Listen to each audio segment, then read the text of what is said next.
नमस्कार, मैं मनोज राजवंशी, आप सबका मनोज राजवंशी मैथ पे एक बार फिर स्वागत करता हूं। और कहने का मतलब आज तीसरी क्लास आएगी प्रॉफिट लॉस की, और प्रॉफिट लॉस की 2 क्लासें तो हो चुकी हैं और तीसरी क्लास चलती है, और बिल्कुल बेसिक टू एडवांस। 2 क्लासों में आपने क्या सीखा और तीसरी क्लास में आज कुछ नया क्या देखेंगे। आज देखने को ये मिलेगा, थोड़ा सा लेवल को इंक्रीज करते हैं।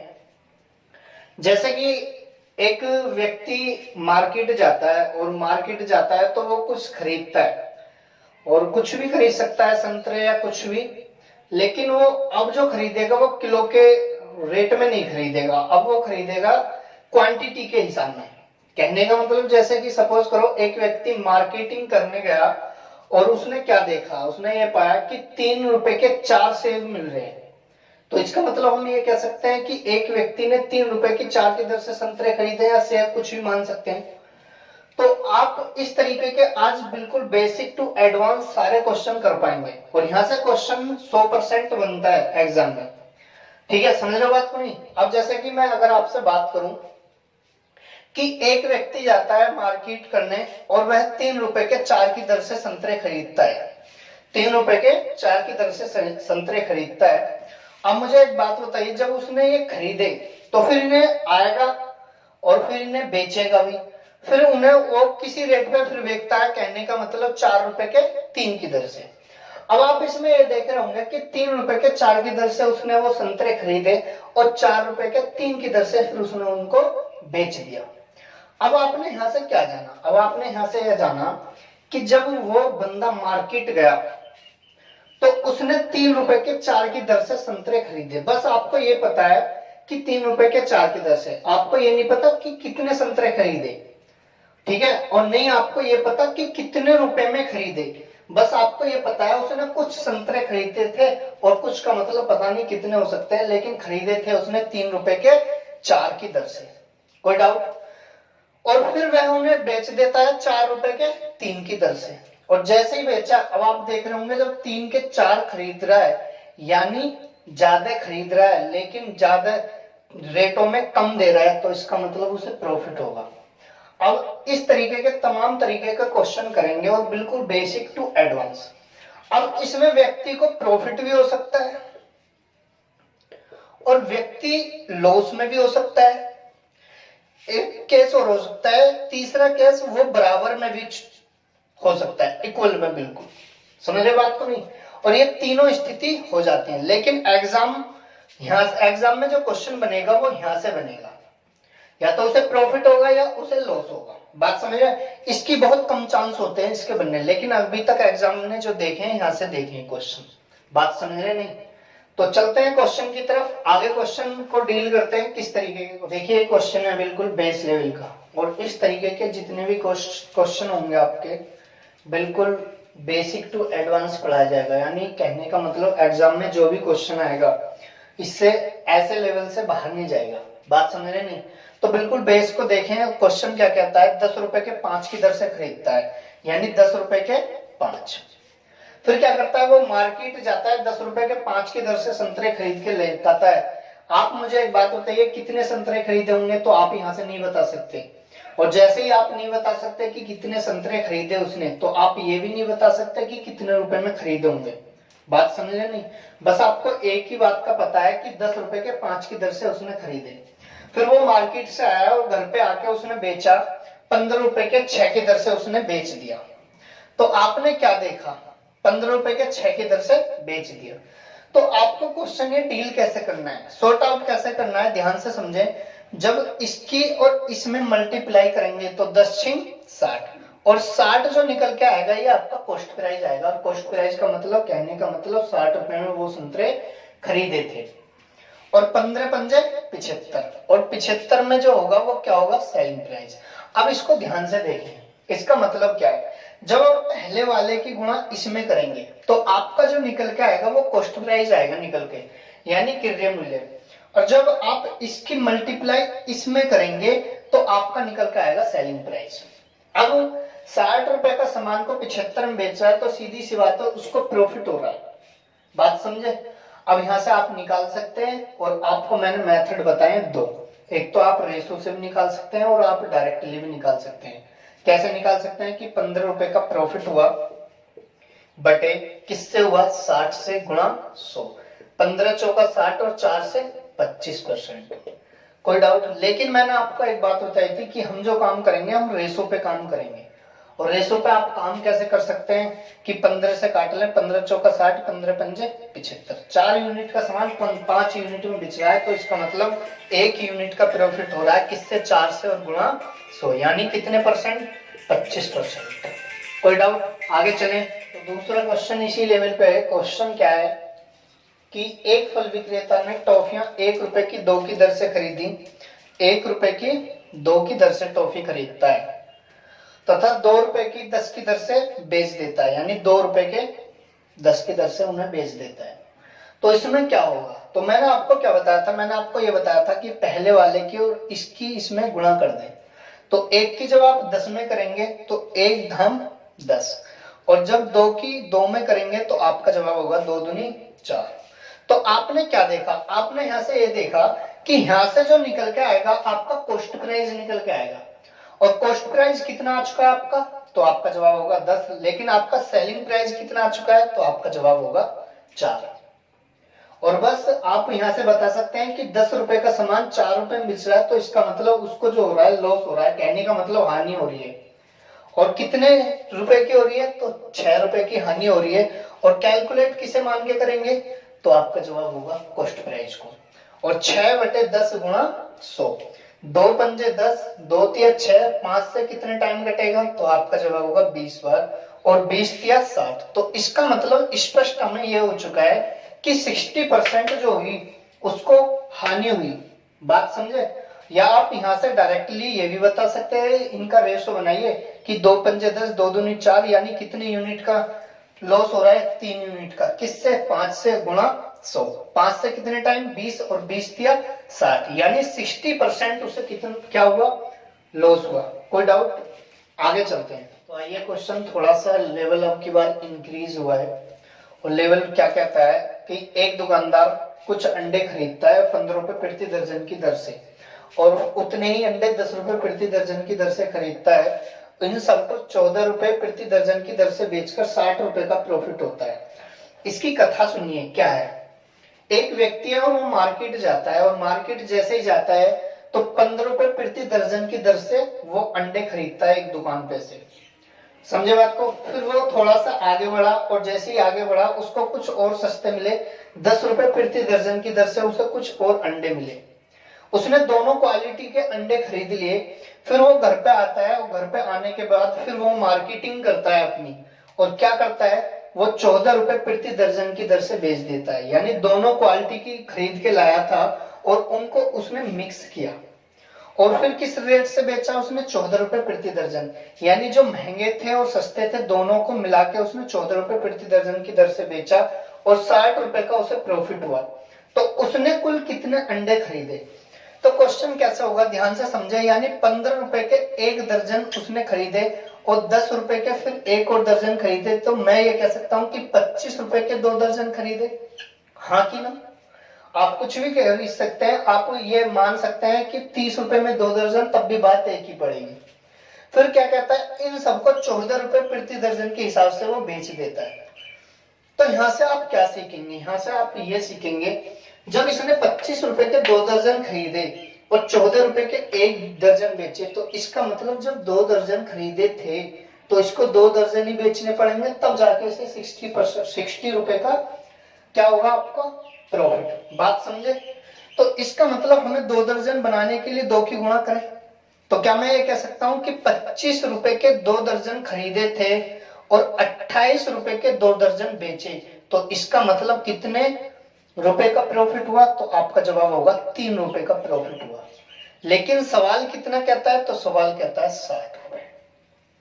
और 3 रुपए का प्रॉफिट हुआ कितने दर्जनों पे? 2 दर्जनों पे। यानी ये इसके कितने गुना है? तो आपका जवाब होगा 20 गुना। तो इसका 20 गुना कितना बनेगा? यानी 40। तो मैं ये कह सकता हूं कि 40 दर्जन उसने क्या खरीदे? तो आपका जवाब होगा 40 दर्जन उसने अंडे खरीदे। बात समझे? कोई डाउट? बहुत अच्छा क्वेश्चन था।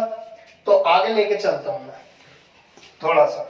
अलग लेवल। ये क्वेश्चन फिर हल्का सा लेवल बढ़ा है और क्वेश्चन ने क्या बदलाव किया है देखें कि एक दुकानदार कुछ संतरे 10 रुपए के 11 की दर से खरीदता है, यानी 10 रुपए के उसने 11 की दर से खरीदता है, 10 के उसने 11 खरीदे, तो मैं यहाँ पे सीपी मान सकता हूँ और यहाँ पे एसपी। फिर क्या करता है, फिर वह उन्हें 11 रुपए की दर 10 की दर से बेच देता है। तो आप मुझे एक बात बताइए, जब वो 11 की दर से बेच देता है तो उसे 105 रुपए का मुनाफा होता है। बात समझ रहे हैं? तो इसका मतलब आप मेरी बात को यहां से बहुत ध्यान से समझें। जब उसने 11 उसका एसपीआई यहाँ इसका 10 है, तो इसका मतलब यहाँ पे जो हो गया, यहाँ तो क्वांटिटी बराबर होनी चाहिए तभी तो हो सकता है, यानी जितने उसने खरीदे थे इतने ही वह बेच पाएगा, तभी जाके उसे प्रॉफिट होगा। बात समझ रहे हैं? यानी इसका मतलब यहाँ पे कितने की गुणा कर दे हम, यहाँ पे 10 की और यहाँ पे कितनी कर दे 11 की, और हमारा कारण क्या होगा इसको बराबर करने के लिए। इसका मतलब समझे, इसकी कथा क्या है कि एक व्यक्ति जाता है कुछ संतरे खरीद लाता है और कुछ खरीदता है, तो इसका मतलब जब वापस आता है तो जितने उसने खरीदे थे इतने उनको बेचने पड़ेंगे, तभी जाके उसको प्रॉफिट या लॉस की पता चलेगी। बात समझे? तो इसका मतलब हमने सेलिंग प्राइस इस वजह से बराबर किया, यानी 10 की गुणा इसमें 11 की गुणा इसमें। तो जब 10 की गुणा इसमें हुई तो आपको पता चला 10 दाम 100 और 11 की गुणा इसमें होगी तो 11 11 121। बात समझे? यानी इसका मतलब 100 में खरीदी 121 में बेची, यानी कितने रुपए का प्रॉफिट हुआ, तो आपका जवाब होगा 21 रुपए का। और किस पे हुआ, इसका मतलब 110 पे। बात समझे? लेकिन सवाल कितने रुपए का कह रहा है, सवाल कह रहा है आपका 105 रुपए का प्रॉफिट, यानी इसका कितने गुना, 5 गुना। तो इसका 5 गुना कितना बनेगा, तो आपका जवाब होगा 550। ये बहुत अच्छा क्वेश्चन है, यानी 550 आंसर, यानी उसने 550 जो संतरे थे वो क्या खरीदे थे। बात समझे? आगे चले तो चलते हैं आगे थोड़ा सा, तो आगे चलिए। फिर क्वेश्चन थोड़ा बदला और इस वीडियो का क्वेश्चन नंबर 5 है। और क्वेश्चन क्या कहता है कि एक दुकानदार 1 रुपए की 6 की दर से टॉफी खरीदता है, तो इसका मतलब 1 रुपए की 6 की दर से मैं इस प्रकार भी कह सकता हूँ। और फिर यह क्वेश्चन ये कहता है कि 1 रुपए की कितनी टॉफियां बेचे कि उसे 20% प्रॉफिट हो। तो इसका मतलब आप मुझे एक बात बताएं, जब उसने 1 रुपए की 6 की दर से वो टॉफियां खरीदी थी और उसको 20% प्रॉफिट कमाना है, तो इसका मतलब टॉफियां ज्यादा देंगे या कम देंगे, तो आपका जवाब होगा कि टॉफी जब आपको प्रॉफिट कमाना है तो यानी इससे कम ही देनी पड़ेगी, तभी आपको प्रॉफिट हो सकता है। अन्यथा अगर इससे ज्यादा देने की कोशिश करी तो आपको क्या होगा, नुकसान हो जाएगा, यानी घाटा होगा। तो 20% प्रॉफिट कमाने के लिए, तो ये क्वेश्चन डायरेक्टली कैसे होगा, ध्यान से देखें कि जब 20% प्रॉफिट होता है, 20% प्रॉफिट का मतलब ही ये होता है कि यानी 120। मैंने आपको बताया था कि जब भी प्रॉफिट होगा वो 100 में ऐड होगा। बात समझे? यानी 120 बटे 100, यानी ये जो है आपका, ये आपका यहां से यहां तक का ये आपका कॉस्ट प्राइस है। बात समझे? जो कि आपका ये बेस में मैंने बताया था। और 6 से कितने टाइम्स कटेगा ये, तो आपका जवाब होगा 20, और 20 से ये कितने टाइम्स कटेगा, 5, यानी 1 रुपए के 5। बात समझे? यानी 1 रुपए के 5 इस सवाल का आंसर हो सकता था। वो 1 रुपए के ना कह के वो 3 रुपए के कह देता, तो आप क्या करते, 1 रुपए के 5 तो 3 की ऊपर नीचे मल्टीप्लाई हो जाती, फिर आप उस केस में क्या कहते हैं कि 3 रुपए के 15, लेकिन तब भी आपको 20% ही प्रॉफिट होगा। बात समझे? आगे चले, आगे क्वेश्चन इसी लेवल पे है। और क्वेश्चन क्या कहता है, यानी 2 रुपए की 6 की दर से टॉफी खरीदता है, 2 रुपए के 6 की दर से टॉफी खरीदता है, 21 रुपए की कितनी टॉफियां बेचे कि उसे 40% प्रॉफिट हो, तो यानी 2/6 गुणा 140 बटे 100। अगर वो 40% नुकसान की बात करता तो उस केस में हम क्या करते, उस केस में यानी 60/100 यानी सब्ट्रैक्ट करते, क्योंकि उसको क्या हो रहा है, लॉस हो रहा है। तो बस कैलकुलेशन करें, 0 से 0 खत्म, 2 से कितने टाइम कट, 5। तो आप ये देख सकते हैं कि 2 तिया 6, 2 सत्ते 14, यानी 7 रुपए के 15। बात समझे? हम ये कह सकते हैं कि 7 रुपए के 15 जब हुए उसने बेचेगा तो उसे यानी 40% का क्या होगा, 40% का प्रॉफिट होगा। लेकिन क्वेश्चन ये कहता है आपसे, यानी 21 रुपए की कितनी टॉफी बेचे, तो हमें क्या करना है यहाँ पे यानी 7 को क्या बनाना है 21, यानी 3 की मल्टीप्लाई ऊपर नीचे कर दें, 7 तिया 21 और 15 ती 45, यानी 21 रुपए के 45 टॉफी बेचेगा, तब जाके उसे 40% प्रॉफिट होगा। कोई डाउट? बात आई भेजे में? आगे चले। अब की बार क्वेश्चन फिर बदला, और क्वेश्चन क्या कहता है आपसे, क्वेश्चन ये कहता है यानी 40 रुपए के 45 आम बेचता है, 40 के 45 बेचने से एक फल विक्रेता को उसको 20% हानि होती है। तो आप क्या करते हैं इसमें, पहले जो क्वेश्चन कर रहे थे आप पहले कर रहे थे वो खरीद रहा था, तब आप उसको बेच रहे थे। लेकिन क्वेश्चन क्या कहता है, जब वह फल विक्रेता बेचता है तो 20% हानि होती है, यानी कितना होगा फिर, अब की बार 80 होगा, वो नीचे होगी ना कि ऊपर। बात समझे? पहले वाले क्वेश्चन क्या कर रहा था, पहले वाला क्वेश्चन खरीद रहा था तब प्रॉफिट कमवा रहा था, समझे बात को। फिर ये कह रहा है कि 72 रुपए के कितने आम बेचे कि 20% प्रॉफिट हो, यानी 20% लाभ हो। तो इसका मतलब कितना होगा, 120 अब की बार ऊपर होगा, यानी 0 से 0, 8 पंजे 40, 5 नियम 45। मैं ये कह सकता हूं यानी 12 रुपए के 9 जब बेचेगा तो उसे 20% प्रॉफिट होगा। लेकिन क्वेश्चन क्या कहता है, क्वेश्चन ये कहता है कि 72 रुपए के कितने, यानी कितने की गुणा कर दे फिर हम 6 के, तो इसका मतलब 72 बटे 54। तो आप ये कह सकते हैं यानी जब 72 रुपए के 54 बेचेगा तब उसको जाकर प्रॉफिट होगा, और वो भी कितने परसेंट, 20%। कोई डाउट? आगे चले, थोड़ा सा आगे चलते हैं।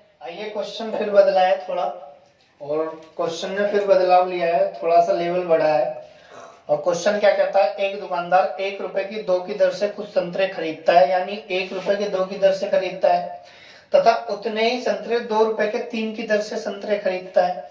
तो इसने बोला था कि उतने ही संतरे खरीदता है, लेकिन यहाँ पे 2 खरीद रहा है, यहाँ पे 3 खरीद रहा है। यहाँ आपकी क्वांटिटी है, यहाँ आपका प्राइस है। चलो मैं लिख देता हूं, यहाँ पे आपका क्या है, प्राइस, और यहाँ पे आपकी क्वांटिटी है। बात समझे? अब जब उतने की बात करी तो इसमें 3 की गुणा कर दें और इसमें 2 की, और क्यों करी, क्योंकि बात कह रहा था वो उतने ही संतरों की। और जैसे ही अब यहाँ पे क्वांटिटी बराबर हो चुकी है तो मैं ये कह सकता हूं कि 3 एकम 3 और 2 दूनी 4। बात समझे? क्योंकि 3 की गुणा तो इसमें भी होगी, जरूरी नहीं कि आप इसमें ही करके रह जाएं, क्योंकि होगी तो अभी इसमें भी, रुपए में भी। तो आप ये बता सकते हैं कि उसने 3 के 6 खरीदे थे और 4 के भी 6 खरीदे थे, इसका मतलब 7 रुपए के उसने 12 संतरे खरीदे। बात आई समझ में? नहीं आई? और फिर क्वेश्चन क्या कहता है, 3 रुपए के 5 की दर से बेच देता है। तो क्वेश्चन पहुंचा सीधा कहां पे, बेस में, जहां पे आपका पहला क्वेश्चन हुआ था, यानी 7 पंजे 35। आपका कॉस्ट प्राइस जो निकल के आएगा वो यहां से निकल के आएगा। मैंने आपको पहले ही बताया था, जब आप इसकी इसमें मल्टीप्लाई करेंगे तो आपका जो निकल के आएगा वो कॉस्ट प्राइस आएगा, और फिर इसकी इसमें जो मल्टीप्लाई करेंगे तो आपका सेलिंग प्राइस आएगा, यानी कितना, 36। सेलिंग प्राइस आपका ये हो चुका है। तो आप ये देख सकते हैं 35 रुपए के सामान को 36 में बेच रहा है, यानी कितने रुपए का प्रॉफिट हो रहा है, यानी 1 का किससे होगा, 35 से। और 35 क्यों रखा, क्योंकि मैंने आपको बताया था प्रॉफिट परसेंट या लॉस परसेंट हमेशा कॉस्ट प्राइस को बेस मान के कैलकुलेट करते हैं। 1/35 गुणा 100, 5 सत्ते 35, 5 से 20 बार, यानी 20/7% आपका क्या आया, प्रॉफिट। कोई डाउट? आगे चले, बात आई समझ में? फिर क्वेश्चन इसी टाइप पे है। क्वेश्चन क्या कहता है, एक व्यक्ति कुछ आम खरीदता है और आम किस रेट से खरीदता है, 3 रुपए के 4 की दर से आम खरीदता है, तथा उतने ही आम 2 रुपए के 3 की दर से खरीदता है। अब बात कर रही है इसने कि उतने ही आम, और उतने ही का मतलब यहाँ पे 4, यहाँ पे 3, लेकिन इसका प्राइस 3 है और यहाँ पे 2 है। लेकिन हम क्या करेंगे, इसमें इसको बराबर करेंगे, और बराबर करने के लिए कितने की मल्टीप्लाई करेंगे, इसमें 3 की मल्टीप्लाई और इसमें 4 की। और क्यों करें, क्योंकि बात कह रहा था कि उतने ही आम, तो यानी 4 तिया 12 और 4 तिया 12, और जैसे ही 3 की मल्टीप्लाई इसमें हुई तो 3 की मल्टीप्लाई इसमें भी होगी, और 3 तिया 9, और 4 की मल्टीप्लाई इसमें हुई तो 4 की इसमें भी होगी, और 4 दूनी 8। तो हम ये कह सकते हैं कि 9 के 12 एक खरीदे थे और 8 के 12 एक खरीदे थे, तो इसका मतलब 17 रुपए के कितने खरीदे उसने? 24। बात समझे? तो क्वेश्चन क्या कहता है, आगे चलते हैं। ये कहता है कि अब इन सबको एक जगह मिक्स कर लेता है और मिक्स करने के बाद 5 रुपए के 7 की दर से बेच देता है, 5 रुपए के 7। और बस क्वेश्चन फिर वहीं पहुंच गया बेस में। और 17 7 119, तो मैं ये कह सकता हूं कि कॉस्ट प्राइस जो निकल के आया वो 119 निकल के आया। और इसकी इसमें मल्टीप्लाई करेंगे, 24 पंजा 120, इसका मतलब 119 में खरीदे और 120 में बेचे, तो कितने रुपए का प्रॉफिट हुआ? तो आपका जवाब होगा 1 रुपए का। और किससे कैलकुलेट करेंगे? 119 से गुणा 100, तो आपका यहाँ पे आंसर बन चुका है, यानी 100/119%। बात समझे? तो कहने का मतलब इस तरीके के जितने भी क्वेश्चन थे हमने इस वीडियो में कवर करें। अभी प्रॉफिट और लॉस की अभी भी वीडियो आनी बाकी है, हो सकता है 2 आए या 3 आए, कितनी भी आए, बाकी बिल्कुल बेस टू एडवांस करेंगे। बाकी कल मिलते हैं, धन्यवाद।